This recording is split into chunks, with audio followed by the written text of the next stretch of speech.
Iniciamos estas jornadas con la primera ponencia de la arqueología romántica del siglo XIX a la arqueología científica del siglo XXI, la Cueva de los Murciélagos de Abuñol, Granada, a cargo de Francisco Martínez Sevilla, quien es profesor titular del área de prehistoria de la Universidad de Alcalá. Su investigación, se ha desarrollado en múltiples áreas, en particular destacar 4 de ellas, todas interconectadas por los enfoques tecnológicos y la arqueología experimental, como es el caso de las sociedades del Neolítico Antiguo en la península ibérica y el Mediterráneo, el análisis tecnológico y las huellas de uso de la cultura material, especialmente de útiles macrolíticos, la cantería prehistórica y el arte rupestre. El marco cronológico de sus investigaciones han abarcado desde los primeros agricultores del Neolítico hasta sociedades más complejas de la edad del cobre y del bronce. Y su análisis de la producción lítica desde una perspectiva tecnológica con la aplicación de programas experimentales ha aportado una visión renovada de la neolitización en la península ibérica. Además, le conocemos muy bien en esta casa, en el Ministerio de Cultura, porque es, entre otros proyectos, investigador principal del proyecto de los museos al territorio, actualizando el estudio de la Cueva de los Murciélagos de Abuñol, Granada, cuyas investigaciones se llevan a cabo en colaboración con el Museo Arqueológico Nacional y que de hecho, sus primeros resultados han permitido identificar la cestería de cazadores-recolectores más antigua del sur de Europa. Así que nada, muchas gracias, Francisco, por tu presencia hoy aquí y cuando quieras.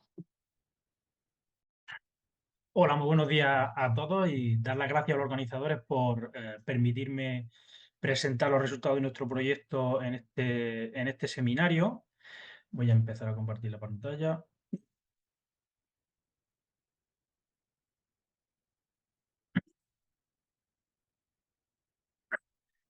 Como decía, gracias a los organizadores por permitirnos presentar las investigaciones que venimos desarrollando en la Cueva de los Murciélagos en este interesantísimo seminario. Y siguiendo la tónica de este webinar, pues yo creo que la Cueva de los Murciélagos quizás sea uno de los yacimientos de la península ibérica más icónicos en cuanto a esa arqueología romántica que se desarrolla en el siglo XIX, ya que es uno de los primeros yacimientos que aparece a nivel de prehistoria en la publicación de Manuel de Góngora y Martínez, allá por el año 1867, y se ha convertido como un referente de esos inicios de la arqueología, junto con otros yacimientos que publica Manuel de Góngora y Martínez en toda la zona sur de la península ibérica. La comunicación la he organizado de esa forma, haciendo una pequeña revisión de qué era esa arqueología romántica y cómo se enfrentaban estos pioneros de la arqueología a los descubrimientos que tenían y cómo eran los enfoques que le daban, en particular a la Cueva de los Murciélagos. Y después la suerte que hemos tenido nosotros de realizar un proyecto de investigación en el siglo XXI, de poder aplicar la última metodología de vanguardia que hay, tanto de excavación como de prospección, como de análisis sobre el registro arqueológico, para ver cómo a día de hoy, con análisis interdisciplinares, con muchas personas en equipos muy grandes, podemos extraer muchísima información de esos yacimientos que habían permanecido un poco olvidados o alejados de la investigación. Para los que no conozcan la Cueva de los Murciélagos, seguro que en el ámbito de la investigación y la gente que nos dedicamos a la historia o que hemos estudiado historia, la Cueva de los Murciélagos es uno de los referentes en la península ibérica porque era el yacimiento neolítico por excelencia que se nombraba por la conservación de materiales orgánicos como esos que tienen ahí, unos materiales que no son para nada comunes que aparezcan en los yacimientos arqueológicos, de ahí la relevancia de este yacimiento. Siempre digo que la Cueva de los Murciélagos a nivel de cultura material no perecedera no es un yacimiento muy rico porque está en una zona bastante apartada de los cursos de intercambio de mucha población que hay en otras zonas de las cordilleras Béticas, pero sin embargo la preservación de material orgánico es un yacimiento único en Europa y uno de los más importantes posiblemente del mundo. Este yacimiento neolítico ha permitido identificar cestería, sandalia y una serie de elementos que no aparecen normalmente en el registro arqueológico de los yacimientos. En este caso, los materiales orgánicos en contexto arqueológico se pueden preservar por diferentes factores, o bien porque estén sumergidos en agua en contextos anaeróbicos, o bien porque se carbonicen de manera accidental se conviertan en carbón y aparezcan en los sedimentos, o bien por procesos de desecación extrema, que es el caso de la cueva de los murciélagos. Seguramente una serie de factores, tanto la sequedad que hay en el ambiente como el tipo de sedimento que hay dentro de la cueva, pues provocó que se conservaran estos materiales arqueológicos, de los cuales veremos que algunos de ellos están conservados casi hace 10.000 años aproximadamente. Como les comentaba al principio, la historia de la investigación de la cueva de los murciélagos va unida también a la gente del territorio que han habitado Albuñol desde el principio, ¿no? En tiempos actuales tenemos noticias, precisamente en el libro de Góngora, que el paisano que trabajaba, el agricultor que trabajaba en las tierras cercanas de la cueva, allá por el año 1831, quitó todas las ramas, zarzales y vegetación que tapaba la cueva en ese momento, y accedió a la primera entrada de la cueva. En esa imagen que tenéis abajo de la figura de Góngora podéis hacer una idea de cómo es esa cueva, aunque os les mostraré algunas imágenes, y empieza a utilizar la cavidad como un lugar para refugiar el ganado y también a recoger el guano que había en la cueva de los murciélagos. La cueva de los murciélagos, el nombre le viene precisamente por la gran colonia de murciélagos que había dentro de la cueva. A día de hoy no quedan murciélagos, prácticamente durante las campañas de excavación que hemos hecho se ven uno o dos murciélagos, y eso también va en relación con la propia desecación del territorio, la utilización de pesticidas y otro tipo de elementos que acaban con los insectos y acaban con esos murciélagos. En ese momento, este hombre empieza a utilizar el guano de murciélago como fertilizante, y por aquel entonces estaban las actividades mineras en en toda la zona de Sierra Nevada, y actividades mineras que no eran como las entendemos a día de hoy, sino que eran actividades mineras como un complemento de la gente que era agricultura y ganadera de la zona y que veía una veta de un color rojizo o de otro tipo de colores, y empezaban a extraer ese mineral, intentando, pues en este caso lo que se pretendía extraer de la veta era galena para extraer el plomo. Finalmente, esa compañía que se hace para extraer la galena de la cueva no se lleva a buen puerto, porque no hay ninguna veta que sea explotable de galena en la cueva, pero sí se genera una serie de caminos y de estructura dentro de la cueva, precisamente para beneficiarse de todo ese guano de las colonias de murciélagos. Se crea una red de sendas dentro de la cueva para acceder a la zona donde los murciélagos pernoctaban, bueno, estas de manera diurna, y recoger todo ese excremento para después beneficiar un nitrato que era muy apreciado en la época. Eh, en el año 1868, cuando Góngora entra por primera vez, hace la primera visita a la cueva y relata el descubrimiento que seguramente se había producido en el momento de la minería. Hablan de que se abre una boca de la cueva y se encuentran esa gran cantidad de materiales orgánicos, esqueletos, como ahora les mostraré, y aparece ese descubrimiento. Góngora recoge toda la información de tanto la tradición oral que le dan los mineros de la época, como todos los materiales que después pasarán a formar parte de las colecciones del Museo Arqueológico Nacional en Madrid. A día de hoy, revisando los documentos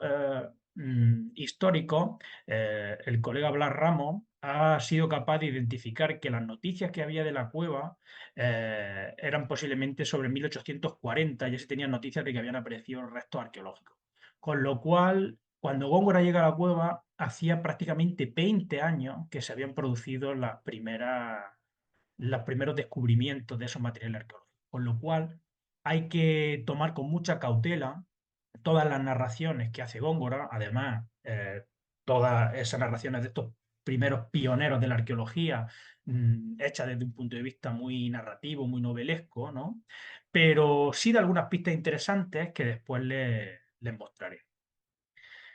Para que se hagan una idea de cómo era esta arqueología romántica y cómo describe Góngora su primera visita a la cueva de los murciélagos, para mí el libro Antigüedades Prehistóricas de Andalucía es una maravilla literaria. Para los que nos dedicamos a arqueología es muy interesante. Y las descripciones, para que se hagan una idea del momento en el que Góngora llega allí a la cueva. Cuando describe que llega a la cueva con su fiel dependiente José Cuadrado, dice que encontreme con la desesperanza de hallar oro y plata en la empresa minera, se había limitado a beneficiar el nitro que en la cueva tanto abundaba. Como no habían encontrado ni oro, ni plata, ni plomo para explotar en la cueva, habían empezado a explotar ese nitrato, ese nitrato, el nitro, que es el bueno de los murciélagos. Cuidado de ensanchar la vereda de entrada a la cueva la hacen en ese momento para beneficiar ese nitro, para la seguridad de los operarios. A día de hoy nosotros cuando entramos en la cueva tenemos colocado una línea de vida porque hay un precipicio de 70 metros hasta el barranco y utilizamos la misma vereda que está rota, esa vereda que se creó en el siglo XIX.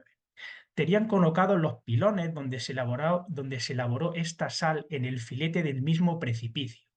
A su lado, el depósito de agua y una caldera, los útiles acá y allá esparcidos. Reparé en la caldera, estanque y pilones una espesa capa formada por los residuos de los trajes y por las cenizas de aquellos esqueletos que habían machacado con animoso cuidado para obtener el mayor cantidad de nitro posible. O sea, desde la perspectiva actual, es algo muy dantesco lo que ve Góngora allí, ¿no? O sea, los mineros o los que estaban explotando el guano habían extraído la gran mayoría de los cadáveres y todos los restos arqueológicos que había dentro de la cueva, lo habían sacado fuera y en esos estanques estaban procesando el nitrato, el guano de murciélago para extraer ese nitrato de socio que después se iba a vender como fertilizante. Esta es un poco la perspectiva que ve Góngora cuando llega allí. Una cueva que hacía ya prácticamente 20 años que se habían encontrado los restos, algunos se habían conservado, que luego se los van a dar a él, pero la mayoría de los restos estaban esparcidos, rotos por dentro de la cueva. Nosotros en el transcurso de las investigaciones hemos visto que algunas de esas cosas que decía Góngora es real, porque algunos de los huesos que aparecen en la cueva han sido quemados y triturados y cocidos después de haber estado desecados, con lo cual seguramente fue en época histórica cuando extrajeron ese guano de los materiales. Y, y bueno, a Góngora le impresionó mucho que no se hubiese considerado estos materiales y que no se hubiesen recogido de la manera que él quería que se hubiesen recogido, porque ya creía que eran unos elementos muy importantes. En esa primera visita, que según él dice es la única visita que él realiza en la cueva, realiza el plano que tienen ahí en pantalla, en el cual recoge algunos de los hallazgos más destacados de lo que le contaban los mineros que habían descubierto. Por un lado, la diadema de oro, la cueva de la cueva de los murciélagos, y finalmente, en la parte interna de la cueva, un conjunto de hasta 60 esqueletos, describía Góngora, que habían aparecido de forma semicircular, con una mujer en el centro con esta diadema. A día de hoy sabemos que esto no era así, porque hay una diacronía muy extensa entre los diferentes materiales orgánicos que Góngora recoge, con lo cual seguramente esta visión que se hace en la obra de Góngora es una visión propia de esa arqueología romántica, en la que lo que está haciendo es transmitir una cuestión oral a plasmarla en una narrativa de lo que sucedió.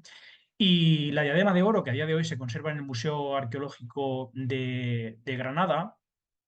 es uno de los elementos que más controversia ha generado al yacimiento, ¿no? Porque se sabe que el yacimiento era neolítico por el tipo de materiales cerámicos y las primeras dataciones, como después veremos, pero la diadema de oro ha sido un elemento discordante dentro de todo esto, ¿no? Porque muchos investigadores han planteado de que la cueva de los murciélagos era de la edad del bronce, que los materiales no pertenecían al neolítico, etcétera, etcétera. Como después veremos, ni una cosa ni la otra, sino todo lo contrario. Esos materiales que Góngora recoge en su obra pasarán a formar parte de los primeros fondos fundacionales del Museo Arqueológico Nacional. Esos materiales llegan al Museo Arqueológico Nacional, son expuestos durante mucho tiempo y pasan una serie de vicisitudes dentro del museo que están durante muchísimos años, incluido la guerra civil pasa por ellos, se reducen a un búnker y se conservan en un búnker durante toda la guerra civil. Y no será hasta el 1978 cuando se realicen las primeras dataciones de carbono 14 sobre los materiales orgánicos de la cueva de los murciélagos. He de decir que cuando Góngora publica La cueva de los murciélagos, otros investigadores de la época, como Gómez Moreno, afincado aquí en Madrid, decían que esos materiales no eran prehistóricos, sino que eran hechos por las gentes del Buñol que habían engañado a Góngora dándole unas falsificaciones de esos materiales. Góngora fallecerá y no verá que esos materiales de verdad son prehistóricos, aunque él sí lo sabía porque lo había recogido en la propia cueva, y será en el año 1978, precisamente aquí en Madrid, cuando se realicen las primeras dataciones de carbono 14, que arrojarán unas fechas del Neolítico, bastante antiguo para esos momentos, en el que se podrá decir que los materiales de la cueva de los murciélagos efectivamente eran prehistóricos y eran neolíticos. Sobre esos materiales que estarán en el Museo Arqueológico Nacional, hay que destacar dos de los grandes trabajos que se realizan. Por un lado, el de Carmen Alfaro Giner, que estudió todos los elementos de cestería en una obra que a día de hoy nosotros, cuando hemos revisado todo el proceso tecnológico de las fibras vegetales, no está para nada desfasado y hizo un trabajo interesantísimo. De hecho, nosotros hemos trabajado con Carmen Alfaro en la última publicación que hemos hecho. Creíamos que era importante que ella participase en este nuevo reestudio de los materiales y así lo hemos hecho. Y finalmente, hacia el año 96, que se realiza un reestudio de los materiales arqueológicos de la cueva y entre ellos se estudian las decoraciones que aparecían en en los cestillos mejor conservados de la cueva de los Murciélagos. En esta publicación se hacen otras tres nuevas dataciones de carbono 14 que contextualizan Sandalia en un momento del Neolítico Antiguo y hacen un estudio sobre la ordenación tipológica de las decoraciones que tenían esos cestillos. Desde el 96, es decir, 28, casi 30 años, desde ese momento, la cueva de los murciélagos no ha sido objeto de ningún tipo de análisis. Ha habido algunos investigadores que han accedido al estudio de los materiales y que han estudiado el caso de las maderas, por ejemplo, pero no se ha llegado a publicar ninguno de esos trabajos, por lo cual la cueva de los murciélagos permanecía en en el Museo Arqueológico Nacional como un yacimiento un poco olvidado, al igual que nunca, después de la visita de Góngora, ha habido siempre visitas por parte de los investigadores, pero nunca se había hecho una excavación o unos trabajos de campo de manera reglada y ordenada. Finalmente, nosotros en el 22 conseguimos un proyecto financiado por la Comunidad de Madrid, en la que tenía diferentes objetivos y algunas de las conclusiones que yo les voy a contar aquí hoy y que enlazo con esa arqueología romántica del siglo XIX en la cueva de los murciélagos. Nosotros planteamos el proyecto Mutermul, o el proyecto de estudio de la cueva de los murciélagos, de cara a revalorizar y visibilizar internacionalmente un yacimiento único. Un yacimiento que la gente sabía mucho de la cueva de los murciélagos, conocía los materiales de la cueva de los murciélagos, pero no había ni fotos en internet, ni en las redes, ni en ningún sitio, por ejemplo, de cómo era la entrada a la cueva de los murciélagos, un plano actualizado de la cueva de los murciélagos y ese tipo de cuestiones. Nosotros nos planteamos unos objetivos, que es la elaboración de un catálogo completo del material arqueológico del yacimiento, determinar la temporalidad de uso que tuvo la cueva en base a nuevas dataciones de carbono 14 y llevar un análisis tecnológico y funcional de todo el conjunto artefactual, que a día de hoy todavía seguimos trabajando en ello. Y finalmente, pues realizar una documentación gráfica de la cavidad, una limpieza superficial y una excavación propia en el abrigo de la cueva. El proyecto ha tenido dos vertientes, de las cuales yo les voy a presentar los principales resultados que tenemos, tanto de una vertiente que ha sido el reestudio de los materiales arqueológicos, tanto en el Museo Arqueológico Nacional de Madrid como en el Museo Arqueológico de Granada, y dar las gracias a los conservadores del museo, a Ruth en particular, Ruth Maica, y a los directores tanto del Museo Arqueológico Nacional como del Museo Arqueológico de Granada por permitirnos estudiar estos materiales. Y después la otra vertiente, que ha sido el trabajo de campo durante los pasados veranos 22 y del 23. Este año haremos la tercera campaña de excavación en la cueva. Y los primeros resultados que tenemos para contextualizar el uso o la ocupación que tuvo el yacimiento de la cueva de los murciélagos. La cueva de los murciélagos se la presento, está situada en el sur de la península ibérica, en el límite entre las provincias de Granada y Almería, justo en la costa, en un cañón muy estrecho que discurre desde Sierra Nevada hasta el mar Mediterráneo de norte a sur, en un acantilado en torno a unos 70 metros de altura. Se abre la boca que tienen ahí en la imagen C. Y actualmente se encuentra en torno a unos 7,5 kilómetros aproximadamente del mar Mediterráneo. En este entorno, la plataforma continental está bastante cerca, por lo que probablemente no haya habido una variación muy importante en cuanto a la línea de costa en los momentos en los que fue utilizado la cueva, como en la actualidad. Se encuentra a unos 2 kilómetros aproximadamente del municipio de Albuñol, en esa garganta de la Angostura. Una vista a dron de la cueva, se ve ese angosto barranco que tanto miedo le confería a Góngora. La entrada está abierta aquí, se trata de un pliegue abierto en las Dolomías. En el abrigo principal de la cueva quedan esos restos de las construcciones del siglo XIX que estaban beneficiando todo ese nitrato y todas esas actividades. Y esta es la parte interna del abrigo, que habían aportado muchos materiales y se habían movido muchos bloques precisamente en ese momento del siglo XIX para todas esas actividades de la minería del guano. Pero también tiene zonas muy profundas. En esas imágenes de ahí podéis observar algunos de los pasadizos más angostos que tiene la cueva de los murciélagos, y en algunos de ellos se ven incluso las marcas de las barrenas que utilizaron para testar buscando esa galena. Hay algunos lugares como estos de aquí, en los cuales se hicieron propiamente sendas para hacer circulable a las personas por dentro de la cueva. Y finalmente la última gran sala que aparece en la cueva, esta que tienen aquí. Esta era uno de los lugares donde había la gran colonia de murciélagos y que sistemáticamente se barría para recoger ese guano de murciélago. En base a los trabajos arqueológicos nos planteamos varios objetivos. Un objetivo era documentar gráficamente la cueva, o sea, realizar fotografías y realizar un escaneo 3D totalmente de la cueva, realizar una prospección superficial para ver cómo se dispersaban esos materiales arqueológicos, los que hubiesen podido quedar. Hay que decir que la cueva de los murciélagos ha sido también muy visitada, es como el lugar de aventura de todos esos pueblos que están en la costa. La aventura es ir a la cueva de los murciélagos, aunque el acceso es muy complicado, por lo cual queríamos valorar la posibilidad de documentar nuevos materiales arqueológicos que estuviesen en la superficie de la cueva, y cuál era la dispersión, por ejemplo, de los restos humanos dentro de toda la cueva, para saber si había lugares donde se habían destinado a enterramiento o lugares que se habían destinado a hábitat, otra serie de cuestiones. Y finalmente, el último objetivo de las campañas pues, fue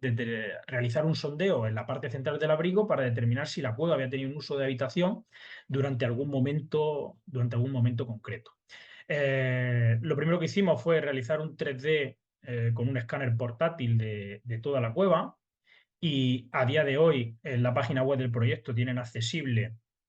el plano de la cueva y pueden hacer una visita virtual por toda la cueva. Esto fue algo que yo prometí a la gente de Albuñol, que los que no podían ir a la cueva de los murciélagos pudiesen visitar la cueva de los murciélagos, y a día de hoy es posible hacer una visita virtual moviéndose por dentro de la cueva con la fotografía y el modelado 3D que hicimos de la cueva. Esto tiene dos vertientes, tanto una vertiente divulgativa, que es la vertiente de que la gente pueda conocer cómo es el yacimiento arqueológico, pero también tiene una vertiente importante para nosotros, para investigación, para cuestiones de morfometría de la cueva y otro tipo de elementos. Ahí tienen una sección longitudinal de la cueva que tiene unos 60 metros de profundidad y un gran abrigo que tenéis ahí presente, de en torno a unos 20 metros de ancho, esa boca que tiene el abrigo. En cuanto a la prospección, planteamos una prospección que se dividió según elementos topográficos dentro de la cueva en diferentes sectores, A, B, C, D y F, en los cuales se puede ver que hay una concentración de materiales arqueológicos en la zona F, C y en la parte más interna del abrigo. Estos lugares son los lugares que menos circulación de personas han tenido y ha sido en los que hemos logrado localizar más cantidad de restos orgánicos. Sin embargo, hay materiales humanos, restos humanos repartidos por gran parte de la cueva, con lo que seguramente la cueva fue utilizada como necrópolis de manera intensiva por diferentes zonas de la cueva. Y hemos podido documentar algunas de las cosas que Góngora describía en sus narraciones, ¿no? Por ejemplo, en las partes internas hemos documentado gran cantidad de pelos de cabello humano y restos antropológicos que están parcialmente momificados. Algunas de las descripciones que hacían los mineros de la época decían que los cuerpos estaban rezumando sangre propiamente, ¿no? Y nosotros cuando descubrimos estos dos restos que están en una parte muy profunda de la cueva, pues vimos precisamente que esos materiales, una vez que los sacamos fuera de la cueva, empezaban a rezumar ese líquido negruzco, que sería una cuestión orgánica, junto con otro tipo de elementos, y que nos han obligado a conservar en un frigorífico en condiciones estables estos materiales para que no se degraden una vez que los sacas del ambiente en el que estuvieron. Pero además hemos documentado algunos materiales muy extraordinarios como elementos de pieles curtidas, gran cantidad de fragmentos de trenza y de material orgánico y entre ellos dos nuevas sandalias que se unen a las que ya se conocían dentro del Museo Arqueológico Nacional, de ese conjunto en torno a 20 sandalias, y algunos tejidos que están todavía en estudio, que son como estos que tienen aquí, perdón, como estos que tienen aquí y que están todavía en estudio, necesitamos hacer dataciones de carbono 14 para contextualizar cronológicamente estos hallazgos. Eso en relación a la prospección arqueológica que hicimos en toda la superficie de la cueva. Y planteamos dos sondeos, un sondeo 2 en la parte externa del abrigo, una zona que había tenido un vertido, seguramente los mineros habían estado tirando sedimentos de las partes internas de la cueva hacia el precipicio. Y para que esos sedimentos no se fuesen degradando hacia el precipicio, hicimos una excavación recuperando la gran mayoría del material arqueológico que aparecían ahí, gran cantidad de restos humanos, de fauna, cerámica, etcétera, etcétera. Vertido que fuimos capaces de datar, esto es la suerte del arqueólogo en este caso, en la última de las capas fuimos capaces de documentar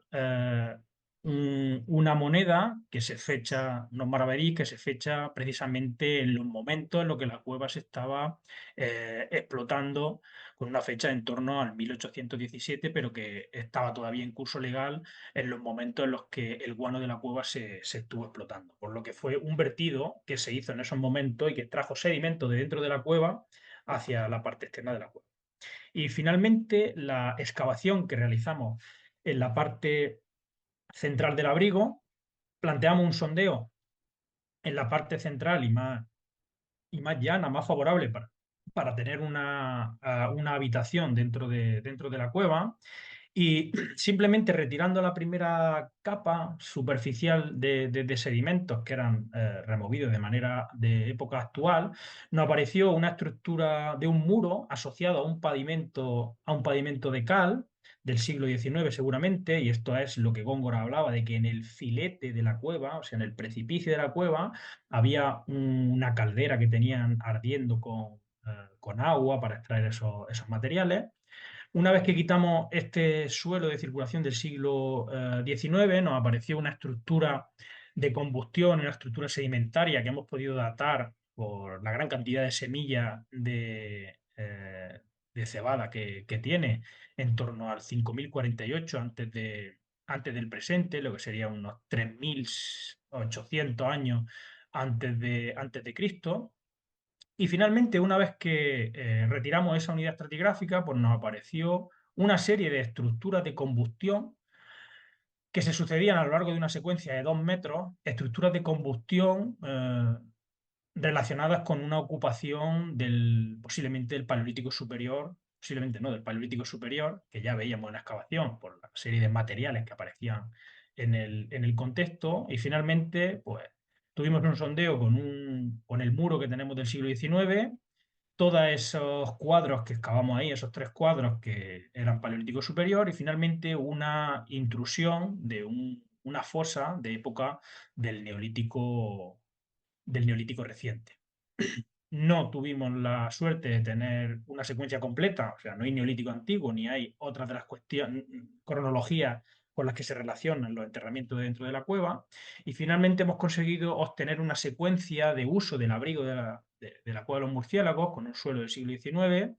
esa estructura del neolítico reciente y luego una secuencia de en torno a 2 metros de potencia del magdaleniense de en torno al 14.000 a.C., una secuencia muy cerrada, de en torno a 160 años, 165 años, lo que vendría a ser una, dos, tres generaciones de personas. O sea que la cueva, durante ese momento del taldiglaciar, está funcionando de manera muy rápida, está sedimentando la cueva de manera muy rápida. Durante esa sedimentación están los cazadores recolectores del Magdaleniense ocupando la cueva de manera prácticamente ininterrumpida, y tenemos una secuencia, una fotografía muy interesante de ese 14.000 antes del presente, el magdaleniense final, muy poco conocido en el sur de la península ibérica, que no hay muchos yacimientos, se restringen a la cueva de Nerja o el Pirulejo más al interior. Eso con respecto a la parte el trabajo de campo que realizamos en la cueva. La otra vertiente del proyecto, de manera paralela, fue el reestudio de todos los materiales arqueológicos que estaban depositados en el Museo Arqueológico Nacional y en el Museo Arqueológico de Granada. Lo que hicimos fue un reestudio de todos los materiales arqueológicos de manera tipológica, cronológica, de manera tecnológica, y realizando nuevas dataciones de carbono 14. Y aquí le introduzco un poco la problemática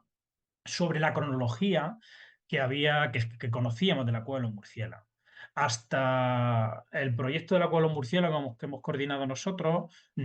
solo se conocían 5 dataciones de carbono 14 de la cueva de los murciélagos, las dataciones hechas en el 78 y finalmente las dataciones hechas en el 96, y no se habían realizado más dataciones porque, como pueden ver ahí en esa imagen que les pongo abajo a la derecha,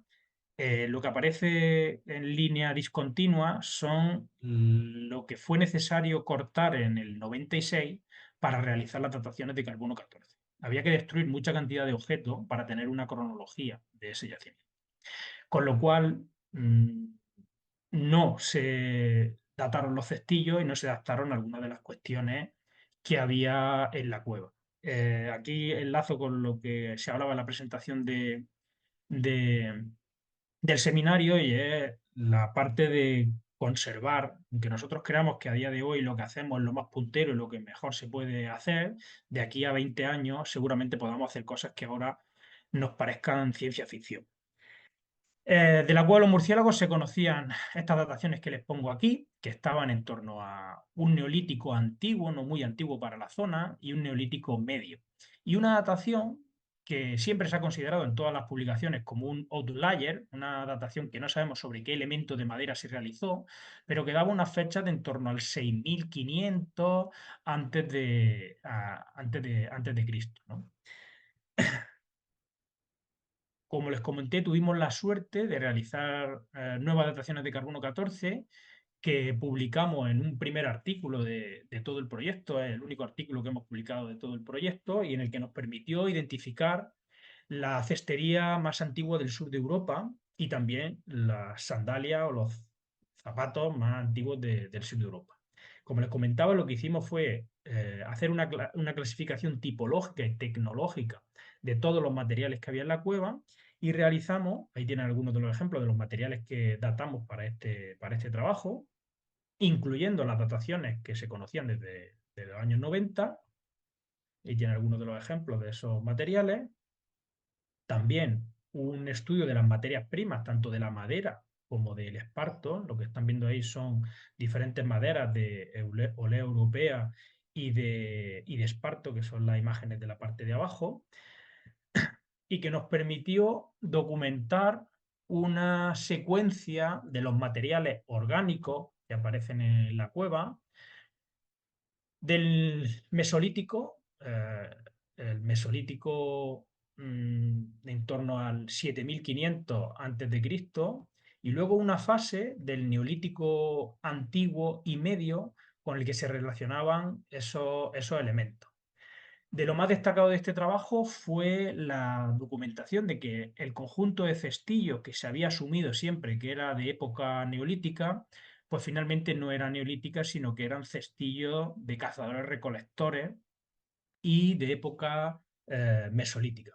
Esta es la evidencia más antigua que tenemos en el sur de Europa, evidencia palpable de este tipo de materiales en el sur de Europa. Hay elementos muy fragmentados por diferentes zonas del norte de Europa, y estos cestillos seguramente se utilizaron como un elemento de ajuar en algún tipo de ritual funerario, ya que aparecen rellenos de pelos de cabello humano, que ya hemos determinado que son pelos de cabello humano, y tenemos análisis de ADN que estamos a día de hoy procesando, o sea que vamos a tener buenas conclusiones. Pero no es la única evidencia que hay de este tipo de cestería en la península ibérica. En el caso de evidencias indirectas, como serían las improntas documentadas en la cueva de Santa Mayra en Alicante, ya se había documentado este tipo de cestería a partir de impronta en el propio barro. Pero nunca se había relacionado la cueva de los murciélagos, la cestería de la cueva de los murciélagos, con este elemento de época mesolítica. En cuanto al calzado más antiguo de Europa, si hacemos una revisión de lo que se conoce a nivel perecedero en Europa, están las botas que llevaba Otzi en los Alpes italianos, en torno al 5300 antes del presente, una bota de piel que ha aparecido en Armenia, también en esas cronologías, en torno a 5600 BP, y finalmente el conjunto de la cueva de los murciélagos, que son un conjunto de sandalias, todas de una cronología muy similar, en torno al 6200 antes del presente, lo que se correspondería con un neolítico medio de la zona sur de la península ibérica. A día de hoy les puedo adelantar que todas las series de dataciones que hemos hecho, tanto de sondeos como de materiales de superficie, y que estamos procesando todos esos materiales, hemos podido demostrar que la cueva de los murciélagos no era un yacimiento neolítico, sino que era un yacimiento con una secuencia de ocupación y uso como lugar de enterramiento muy dilatado en el tiempo. Hay ocupación paleolítica, algunas de ellas posiblemente se remonten a momentos del 20.000, del Patagoniense antiguo. Tenemos una fase del Mesolítico, tenemos una fase importante del Neolítico, y luego tenemos dataciones que se nos van hasta la edad del Bronce. Un yacimiento muy, muy complejo. Los yacimientos que tenemos con materiales orgánicos en superficie son muy complejos, ya que nos hemos dado cuenta que hay que datar cada uno de los objetos para poder saber la cronología que tienen. Y a día de hoy, pues tenemos un desafío muy interesante para poder ordenar todo este puzzle que es la cueva de los murciélagos. Como objetivo principal del proyecto nos pusimos revalorizar y visibilizar internacionalmente el yacimiento, y la publicación que tuvimos la oportunidad de publicar en la revista Science ha tenido una repercusión muy interesante. Posiblemente estemos aquí hablando hoy del agua de los murciélagos por esa repercusión que tuvo esta publicación que hicimos, y hemos salido tanto en periódicos en papel como en periódicos digitales, en New York Times, The Times, periódicos de habla germana, en torno a unos 40 millones de repercusión por todo el planeta, la cestería más antigua de la cueva de los murciélagos y las sandalias más antiguas de la cueva de los murciélagos. Aparte de eso, nosotros, nuestra base ha sido siempre la difusión de los trabajos y hemos querido que el pueblo haga suyo el yacimiento, que lo conozca y que lo valorice. Por eso todos los años hacemos visitas de puerta abierta y charlas allí para que ellos conozcan el yacimiento. Y finalmente, para acabar, pues dar las gracias a todas las instituciones que hacen posible esto, pero detrás de las instituciones lo que hay son personas que dedican su tiempo, su esfuerzo y que algunas veces le reniegan tiempo a las personas que quieren para dedicarse a la investigación porque es algo que nos apasiona. Mi agradecimiento va para todo el equipo de la Cueva de los Murciélagos, a todos los investigadores que participan y están participando a día de hoy en los trabajos que venimos desarrollando, y también a los alumnos que, como parte de su formación, se pegan jornadas polvorientas y calurosas de trabajo en la Cueva de los Murciélagos. Pues mi agradecimiento a ellos y, sin más, acabo con mi presentación. Espero que haya sido de vuestro agrado y estoy abierto a cualquier tipo de pregunta que quieran al finalizar la sesión. Muchísimas gracias.